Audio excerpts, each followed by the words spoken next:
Welcome to Burning Questions, conversations about our living world, where we explore questions like how do we face what we're learning about our rapidly warming world? How can we be with what we're feeling? And how can we leverage our full selves to be part of creating a safer, healthier, more just world for everyone? I'm Leslie Davenport, your host, and I'm excited to introduce today's guest for exploring these kinds of questions, Dr. Sarah Jaquette Ray. She is the professor and chair of Environmental Studies Department at Cal Poly Humboldt. She works at the intersection of climate justice and climate emotions, particularly with youth activists and in higher education. She's an author and she's well known for A Field Guide to Climate Anxiety: How to Keep Your Cool on a Warming Planet. But she also has a BA in Religious Studies and has taken a deep dive into mindfulness and meditative practice. So, Sarah, thank you so much for joining. And I'd like to invite you to add anything else about your involvements and your passions in this work. Thank you so much for having me, Leslie. And I love being on Burning Questions because it's such a great title for a show. So I love it. Double entendre, all that stuff going on there. Good job.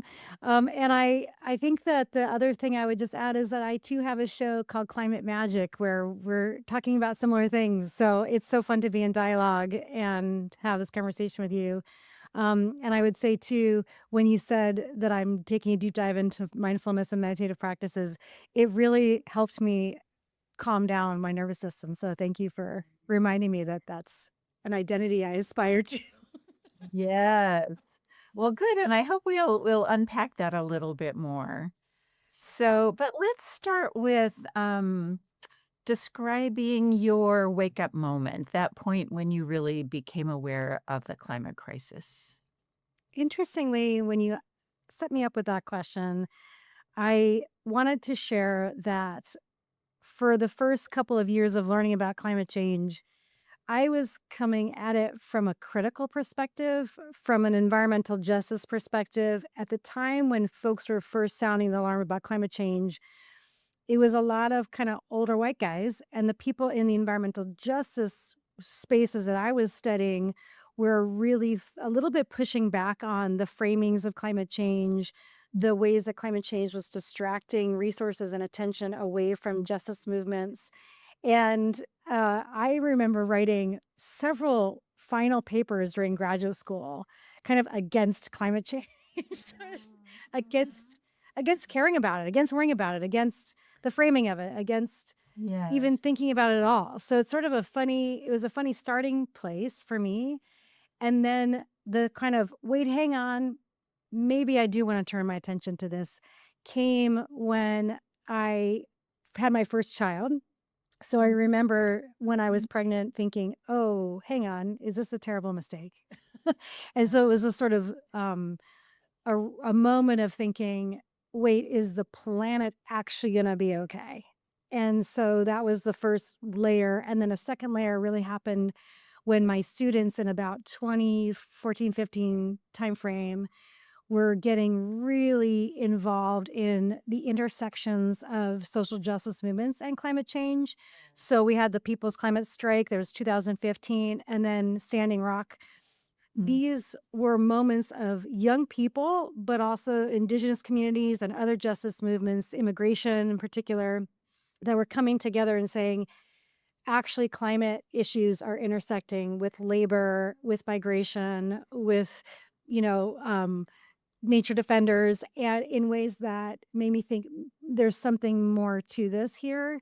And so that invited me and also called me to, with my students, think much more seriously about climate change. And so then I sort of turned a corner in those series of events Yeah. to thinking about, oh, this is a thing. I'm not going to sit here and reject it because I don't like the discourse of it. And And now people are bringing the connections between climate change and these justice matters that Yes. now resonate for me, and I can imagine these arguments, and I can imagine these movements, and I can imagine these avenues of systemic change aligning better. So, Yeah. yeah, I yeah, was gonna say, you were sort of ahead of the curve in terms of recognizing that it's embedded within a poly crisis, and these things that get named aren't separate from social justice issues and housing, and we could make a really long list long there. list, yeah. Yeah. Yeah, and I'll just add that in the beginning, that wasn't the way climate was, right? The sort of beginnings of the climate movement, if you will, Yeah. was really kind of Al Gore and Bill McKibben, and they've both figured out how to articulate their movement in a new way. But it took young people with Black Lives Matter and Standing Rock and various other movements to sort of bring the climate movement around. Yes. That's how I see it. Yeah. Yes. Sort of yeah. Yes. And, we're talking about, of course, a lot of upheaval, a lot of suffering, a lot of struggle with the impacts from climate change and the related issues. So, what do you do for your own emotional support and well being in this field? Yeah, interestingly, for precisely the reasons of the answer to the last question, I used to think that emotions and affect and well-being were privileged concepts that were more related to the old school climate people. What do they feel about this stuff? Whatever. And what are you talking about? And that I used to be of the mindset that that question wasn't relevant to the work. Mhm, mhm. So it took me also a while to come around to thinking, wait, hang on, that question is relevant. And even, which is like a whole another layer of coming around, that my emotional state is relevant and not just some excessive, practices of privilege and entitlement. So I have that caveat to say it took me a while to figure out that that mattered. And I would say that part of the practices for me have to do with finding my niche and not thinking I have to do it all. So it has been a real deconstruction, not just at an intellectual level, but at a psychological and existential and spiritual level of thinking that I'm not alone in all of this. So unlearning all of that individualism has been very healing as a practice. And I do that. It's like a daily thing, like, oh, there's my individualism showing up and that hurts. There's my individualism showing up and I'm not as effective. I want to be more effective and that would make me feel better.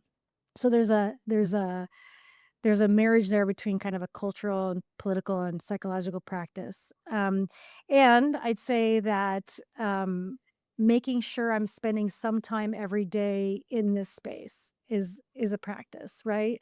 Okay. So in I found my niche. I'm not alone. Not alone means I don't have to do it all. That means I also can Yes. find my niche. And Yeah. my niche is around this like very narrow but very deep channel of thinking about climate and psychology and politics. And that, as long as I give myself permission to do that and not feel like I have to do everything else, I can stay afloat and sustain myself because it fuels my energy rather than depletes my energy. And I never have this feeling of I'm not enough. I just do Mhm. my part as well as I can, and I go to sleep at night on that. So that's Mhm. a way of thinking about my contribution or my work that is both personally efficacious and collectively efficacious. Yeah. So that to me is a practice. Am I feeling like I matter every day is a practice. Yes. Yeah. Yes. Yeah, I have many other ways of that I things I do, but That's that's a start. that's Give it a the little. heart of it. Yeah. Yeah. Well, and you're speaking a lot about contribution and climate action, and a lot of people are looking for ways to be involved. And I'd be interested in knowing from where you stand in your experience, anything you would say is where you see the greatest leverage, or how you might encourage people to find their own niche and their own way of getting involved. Yeah. This is one of those things that I do think it takes that initial work of realizing that you're not alone and that you don't have to do everything, and that the mainstream world, whether you want to call it modernity or capitalism or current, our current historical moment or whatever you want to call it, wants to tell us that we have no power or that our only power is in our identities as consumers. And I think or on social media, right? Like our social media lives are our activism. I do want us to get critically thinking about that and disentangle all that and unlearn helplessness and take back our power and reimagine what power is. I'm thinking of Joanna Macy's work where she writes about power over versus power with.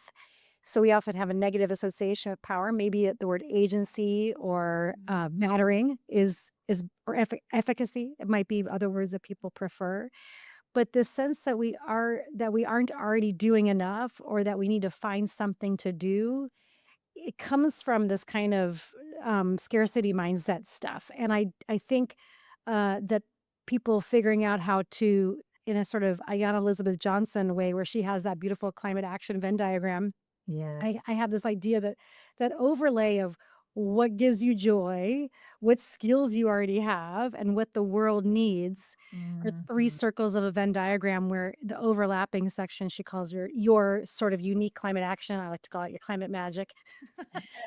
That's your spot. But that we don't need everybody doing everything. We need people doing the things that they love and give them, fill their cups when they do them so that they can sustain themselves. Because what we really need is people to sustain themselves and engage for the long term. Yes. Yes. And so I'd say that that narrowing rather than broadening is one thing. And I also think that people really do need to do that inner work not before they do an action, but in a kind of dialectical, titrating back and forth way with action, in that inner work is a kind of action.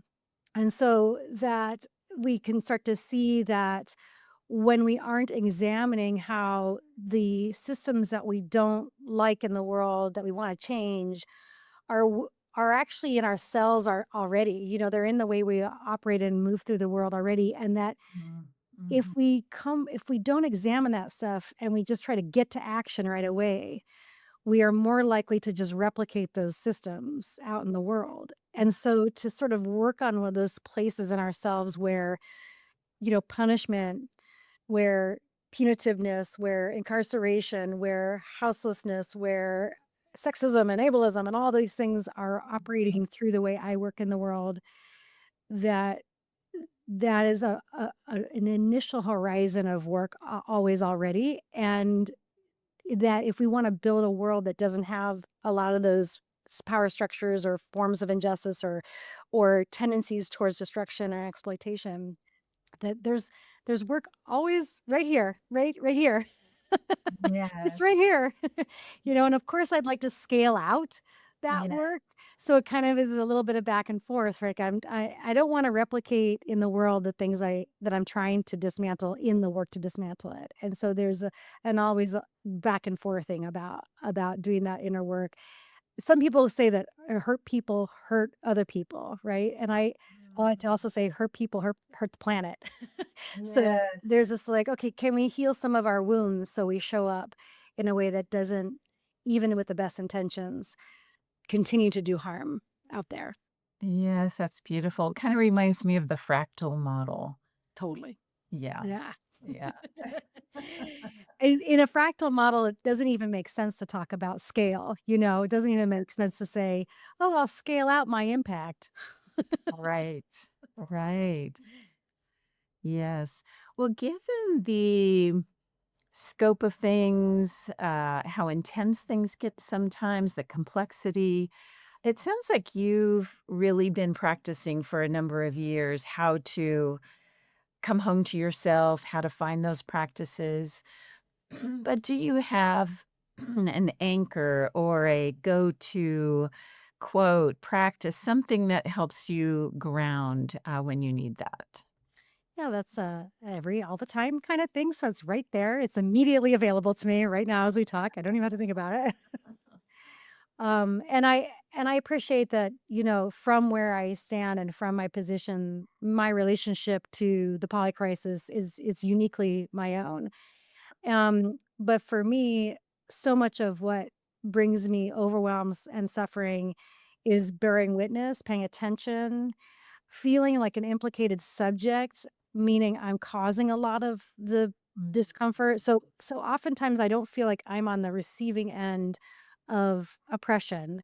I often my angst comes from being the subject doing the oppression rather than the object. And being implicated in systems like the war in Iran that I feel like I didn't choose, but that maybe I benefit, or my comforts, my Yeah. insulations from climate crisis, for example, are they're not based on just random luck, you know? It's like, Yeah. and so this sort of, um, practice for me a little bit has to do with just being, constantly aware of that, right? Just bringing awareness to, not just really a gratitude practice, but an interdependence practice, right? Like my comfort is at the cost of comfort elsewhere. Mhm. How can I increase comfort elsewhere?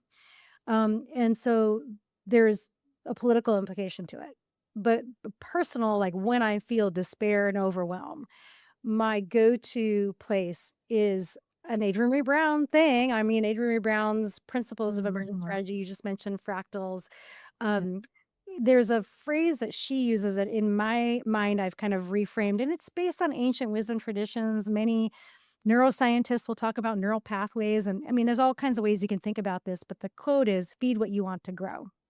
And Mhm. to me, every time I do that, it is a mantra because I know what it means. It's super pity, but I know what it means. And it opens up this whole other part of my brain. My Dharma teacher often says, what else is true? It's a kind of way of saying, this awful thing is dominating my view right now. It is dominating my feed, is dominating the news. All I hear is this in my inbox.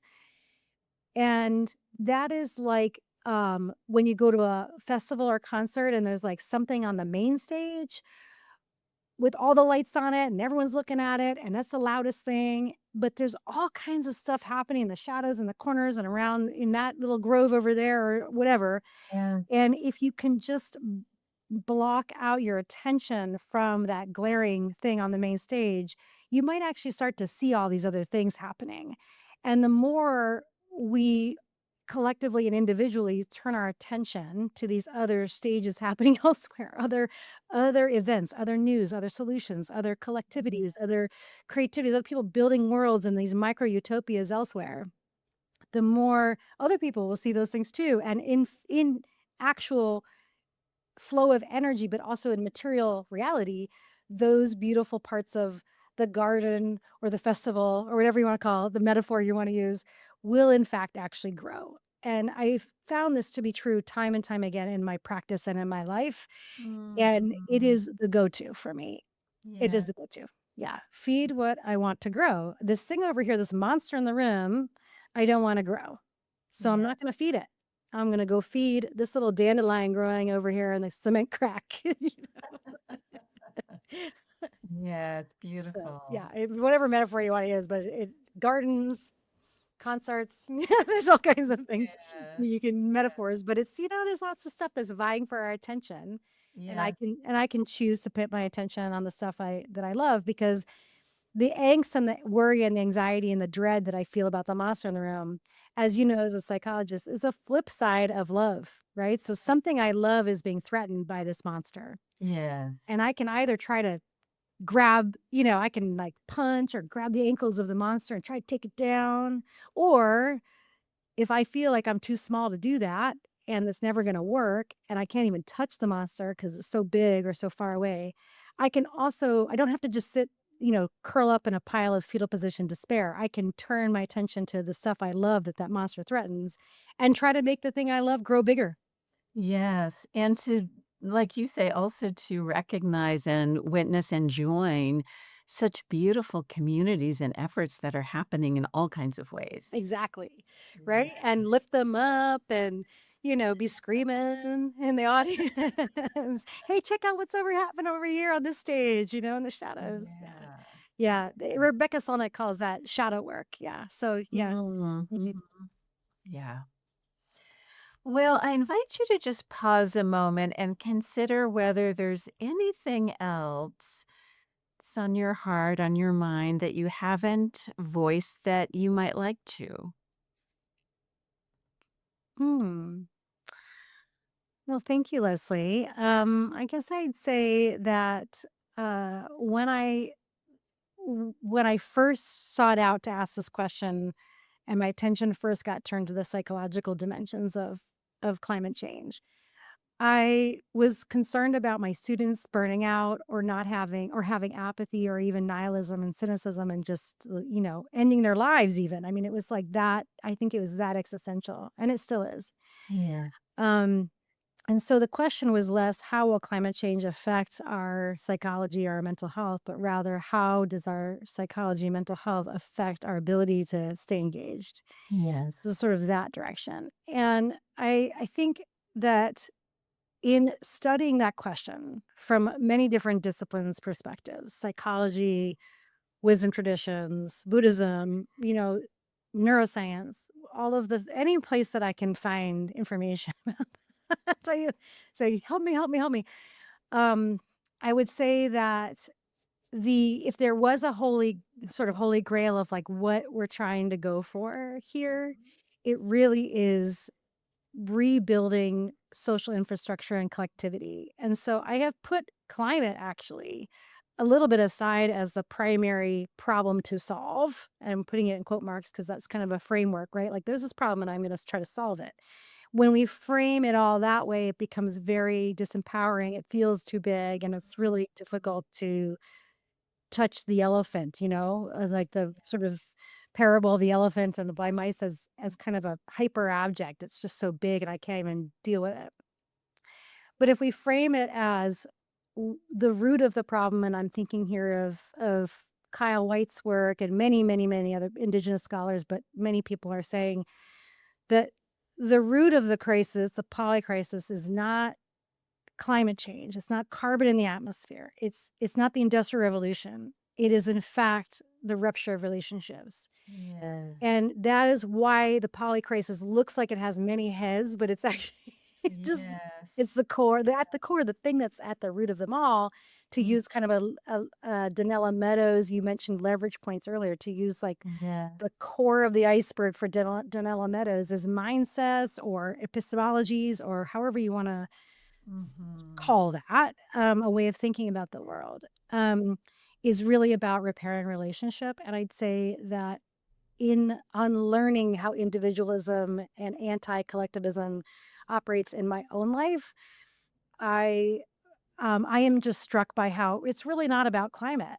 It's really not about democracy. It's really not about justice. It's really not about whatever you want to put the word in there. It's really at the core of all these things is this, Yeah. yeah, is Mhm. this. So then it becomes a practice of I am going to divest my energy in individualism and invest my energy in a daily practice in collective. So, like a tiny thing example of that is that my intention is that I'm not going to go to Google when I know there's a human being who has this knowledge, right? Like it's just such an easy thing to just Google the thing. I do it all the time. I do it all the time. But as a political practice to divest from that, the screen and all the people making money from that, Right. I can invest in some kind of very micro level trust building, relationship building with my neighbor who has different politics with me. When do I plant daffodils? I didn't ask Google. I'm going to ask you. Like I love there's that. even Yeah. and just like these tiny, tiny, tiny little ways. It's not about how do I Mhm. fix the problem of climate change. It's about how do I repair relationships in all the scales that are around me at all times. Being in right relation, if that's a better way of putting it. So yeah, I'd say that when I did all the research, that's what I think I've come to. Now I'm open to Beautiful. changing it, but that's where I'm at. Yes, beautiful. Well, thank you so much for this conversation and sharing your experience from I love how many disciplines and realms you've wandered in and that you continue to and draw from and integrate. It's really quite a gift to hear it. I am so grateful, Leslie. I reject the idea that inner work is somehow over here and intellectual research is somehow over here. Mm. I'm in a big research is me search mode right now. And it's but students like it, so I keep doing it. Yes, Thank you, yes, Leslie. yes. Well, for those of you watching or listening, thanks so much for joining in. And you'll find in the show notes ways to find Sarah's podcast, Climate Magic, her books, and ways to connect with her. And share this with a friend who might be interested. And thank you for being part of our growing community. See you next time.